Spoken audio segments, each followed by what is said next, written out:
And now 30 at 6 welcomes Mike-Dixon, historian, professor, lecturer, all-around Renaissance man. Mike, welcome. How are you, Rob? I'm doing great for an older gentleman, you know. Wonderful. One foot in front of the other, try not to fall down. Wonderful. Walking history is what I am.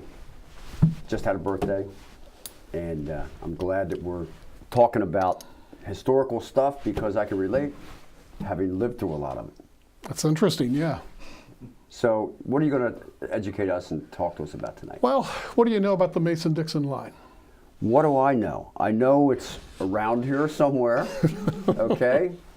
There's rocks delineating the line, and pretty much in common knowledge, write this down, this is very I'm going to write this down. We won't want to forget this. The Mason-Dixon line delineates at least the cultural barrier between the North and the South, and that's all I know. Oh, very good. How about if we talk about that for a few minutes? Then? Sure, sure. So, when you travel around northeastern Maryland in Cecil County, 2 or 3 miles from here, anytime you go into Pennsylvania, you're crossing the Mason-Dixon line, Rob. And also when you go to Delaware, you're crossing the Mason-Dixon line. And it's an old line that really came out of a territorial dispute. You see the proprietors, like the royal owners or governors of Pennsylvania and Maryland, disputed who owned this part of Maryland. So if you go up to Calvert, that old Quaker meeting house, brick meeting house, and if you pause there, you'll see a historical marker. It talks about the Nottingham lots. Well, this fight had been going on for 70 or 80 years between the Maryland proprietors and the Pennsylvania proprietors, and Penn had enough of it. So he says, look, I'm just going to move Pennsylvanians down into northeastern Maryland in Cecil County, and I'm going to give them 500 acres of land for everybody that would come down here and settle. Wow. Wow. Can you imagine what they thought down in the proprietors of Maryland thought? They were not very happy about that, because what would happen is the Pennsylvania tax collector would go through Calvert and he'd say, you owe your taxes to the Penns this year. A couple months later, along would come the tax collector from Maryland and he'd say, you owe your taxes to Maryland. Well, it was causing a lot of confusion. Double dipping, right? Well, except I think some of them probably said, well, we paid the Pennsylvania proprietor, and then they would tell the Maryland guy that, we paid the proprietor. Maybe they paid neither one of them. But yeah, it was causing a lot of confusion. And think of how much is at stake is Philadelphia and Maryland, because the Calverts argued that Philadelphia was in Maryland. And the problem was when the King of England had granted the territory, he drew up just like really loose boundary clauses, and nobody really knew what was where. So Maryland sent a guy up by the name of Colonel Thomas Cressup. He had a ferry over by Port Deposit. And he says, well, if the Penns can do that to us in Calvert, we'll go up to Wrightsville, Pennsylvania in the Susquehanna, and we'll claim that part of York County for Maryland. So they did that, and back and forth they go for the longest time. Finally, we're heading toward the Civil War, or heading toward the Revolutionary War, and the King of England says enough of this trouble, and he orders 2 guys from England, 2 really talented surveyors and mathematicians, to come over and survey the Mason-Dixon line. So that's how we get the line, and that's why people in Calvert and places like that were once part of Pennsylvania. Wow. Once it was done. You say survey, they had transits and things like that back then. Oh yeah, yeah, but now think, this is 1760s that we're talking about, so think of what that was like. The line literally begins at the state line down by Delmar, Delaware, comes up here to the corner by Fairhill, Louisville, and then it goes 200 some miles into western Pennsylvania. So think of that transit, and literally, Rob, they're using a chain, chaining it along.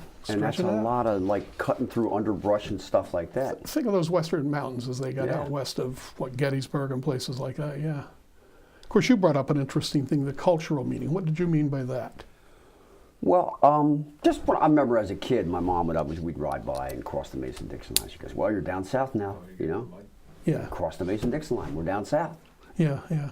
Well, because if I ask most people what they know about the line, they won't know anything about the survey and the boundary dispute. They'll know that cultural implication. Right. And that comes right out of the Civil War. And I'll tell you where it started was as the Civil War is coming up. See, if you were a slave, if you got over the Pennsylvania line, you were in free territory. Ah. So we had slaves in Cecil County. Chester County did not have. So that kind of starts that importance. Civil War comes, Pennsylvania's clearly on the side of, the Union.